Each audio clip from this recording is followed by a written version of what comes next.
Hello everyone, welcome to tech Sharmit. आज के session में हम एंगुलर के पाइप से रिलेटेड एक और टॉपिक कवर करेंगे, जिसमें हम देखेंगे कि किस तरह से हम एंगुलर का परसेंट पाइप का यूज़ करते हैं।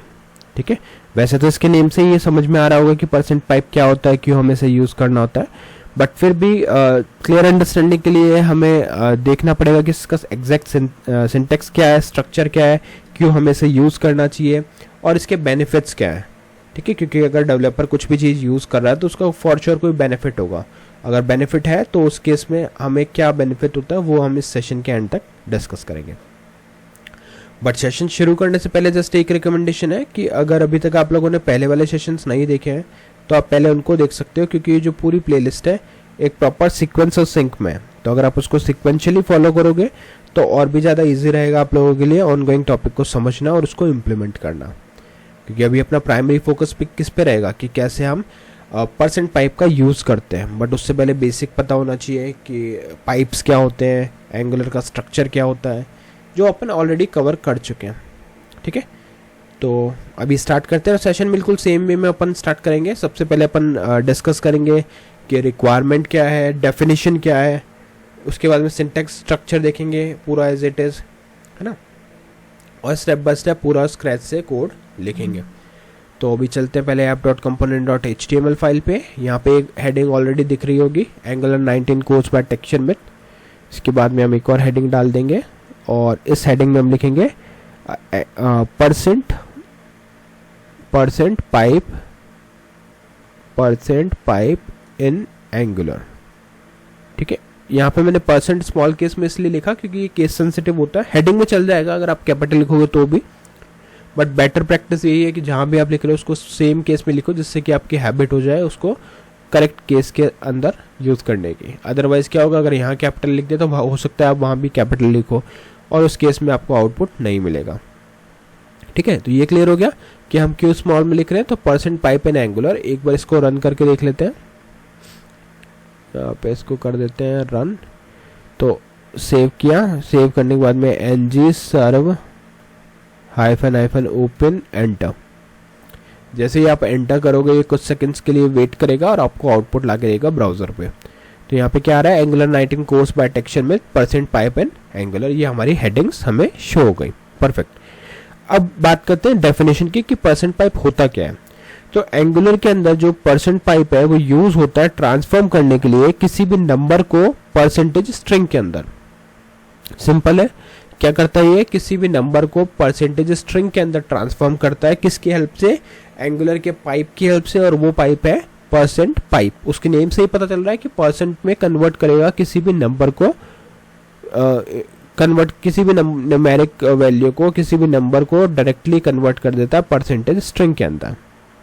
ठीक है, और फॉर्मेट करता है किसके अकॉर्डिंग, लोकल रूल के अकॉर्डिंग। जो भी हम रूल सेट करेंगे मैं आपको बताऊंगा उसके सिंटैक्स स्ट्रक्चर, उसके अकॉर्डिंग वो उसको कर देता है प्रोसेस।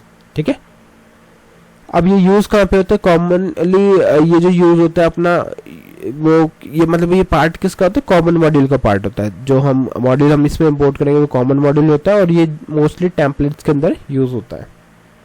ठीक है, तो अभी चलते हैं मॉड्यूल्स को इंपोर्ट कर लेते हैं। तो app.component.ts, यहाँ पे इंपोर्ट सेक्शन में हम लिख देंगे कॉमन मॉड्यूल, एंटर।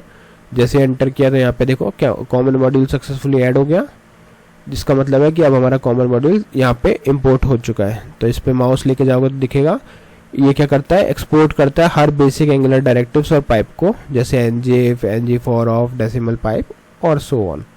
ठीक है, हमें तो सिर्फ एक ही पाइप अभी यूज करना है जो है परसेंट, तो वो हम इसमें यूज कर सकते हैं।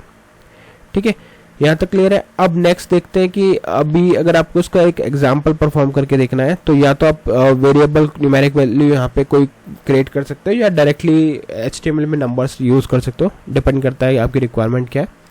बट मैं आपको दोनों एग्जाम्पल बता दूंगा। पहले अपन डायरेक्टली लिख लेते हैं और फिर एक वेरिएबल के थ्रू भी पास करके बता दूंगा। ठीक है, तो पहला रिक्वेस्ट कंप्लीट हो गया कि कॉमन मॉड्यूल इंपोर्टेड होना चाहिए, जो हमने कर दिया।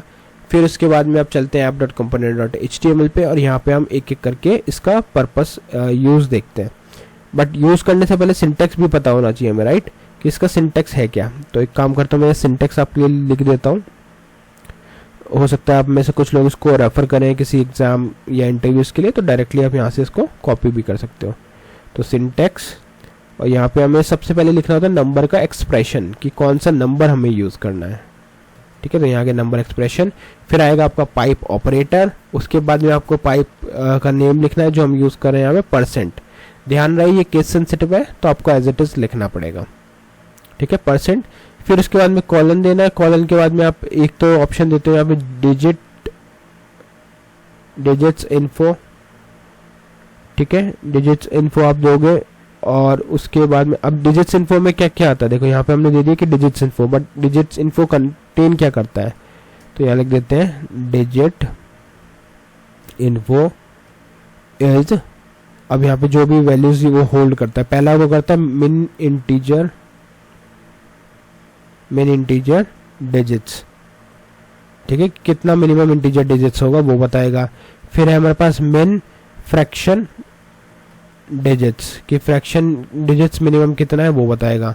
फिर हम यहाँ पे हाइफन देते हैं, है ना, ये चीज़ पता होनी चाहिए, डॉट नहीं आएगा, यहाँ पे हाइफन आएगा, और वहाँ पे हम लिखेंगे मैक्स फ्रैक्शन डिजिट तो यहाँ पे बताएंगे मैक्सिमम फ्रैक्शन डिजिट्स कितनी होनी चाहिए, वो आ जाएगा। तो कुछ इस तरह का सिंटेक्स होता है। सिंटेक्स एक बार समझ में आ गया तो फिर वैल्यूज पुट करते टाइम बहुत इजी रहेगा, ये इतना टिपिकल लगेगा नहीं आपको। ठीक है, तो अब अपन यहाँ पे एक काम करते हैं, जैसे इसको मैं करता हूँ, एक यहाँ पे हम H3 ले लेते हैं और या पैराग्राफ लेते हैं। हेडिंग्स बहुत सारे हो गए हमारे, अदरवाइज कंफ्यूजन होगा कि कितने सारे हेडिंग्स हैं। तो अभी ये कुछ इस तरह से आ रहा है। अब इसके बाद में हम पैराग्राफ लेंगे प्रैक्टिकल के लिए। ठीक है, पैराग्राफ में पहले मैं कोई भी नंबर आपको डायरेक्टली प्रिंट करके दिखाता हूँ। जैसे मैंने यहाँ पे 0.259 ये मेरे पास एक नंबर है, इसको मैंने प्रिंट किया, तो ये एज इट इज़ मुझे इस तरह से दिख रहा है। तो इसमें आप चाहो तो यहाँ पे लिख भी सकते हो नंबर विदाउट परसेंट पाइप। ठीक है, तो बिना परसेंट पाइप के ये नंबर हम यहाँ पे देख पा रहे हैं, ये कुछ इस तरह से आ रहा है। ठीक है, अब एक काम करते हैं, इसको कॉपी कर लेते हैं टाइम सेव करने के लिए, और यहाँ पे चेंजेस करते जाएंगे। तो ये तो हो गया नंबर विदाउट परसेंट पाइप, फिर आएगा नंबर विद परसेंट पाइप। तो अब यहाँ पे हम क्या करेंगे, 0.259 था, उसके आगे एक पाइप्स ऑपरेटर देंगे, इसके आगे लिखेंगे परसेंट, और परसेंट के बाद में कॉलन के बाद में हम यहाँ पे देते हैं 1.0-0। क्या किया हमने, यह कॉलन आएगा, सेमी कॉलन नहीं, कॉलन। परफेक्ट। तो अब आप आउटपुट देखो, आउटपुट में हमारे पास वैल्यू क्यों नहीं आ रहा, चेक करते हैं एक बार। हमने क्या लिखा था, 0.259, फिर पाइप सिंबल, फिर कॉलन, यहाँ पे 1.0, यहाँ पे गड़बड़ हुआ है कुछ, 1.0 हो गया शायद वो। हाँ, अभी आप सेव करो, रिफ्रेश करो, तो देखो 26% आ गया। वो कैसे आया, क्योंकि पाइप जो ऑपरेटर था हमारा, उसने उसको कन्वर्ट कर दिया किसमें, न्यूमेरिक परसेंट वैल्यू के अंदर, तो हमारे पास ये आउटपुट आ गया। ठीक है, 26% हमारा हो गया, क्योंकि यहाँ पे जो राउंडेड ऑफ हुआ 0 डेसिमल प्लेसेस का। अब इसी तरह से आपके पास बहुत सारे वेज रहेंगे इनको वैल्यूज को प्लेस करने का। मैं एक एक करके सारे एग्जांपल दिखा देता हूँ। तो जैसे एक ये हो गया, इसके बाद में आप 1.1.1 ये आप करोगे तो कुछ इस तरह से दिखाएगा 25.9, इसमें राउंड ऑफ नहीं हुआ वैल्यू है। तो ये सिंटेक्स के हिसाब से ही मैं वैल्यू चेंज कर रहा हूँ, आप देख सकते हो। यहाँ पे एक तो है मिनिमम इंटीजर डिजिट्स है, फिर मिन फ्रैक्शन डिजिट है, मैक्स फ्रैक्शन डिजिट है।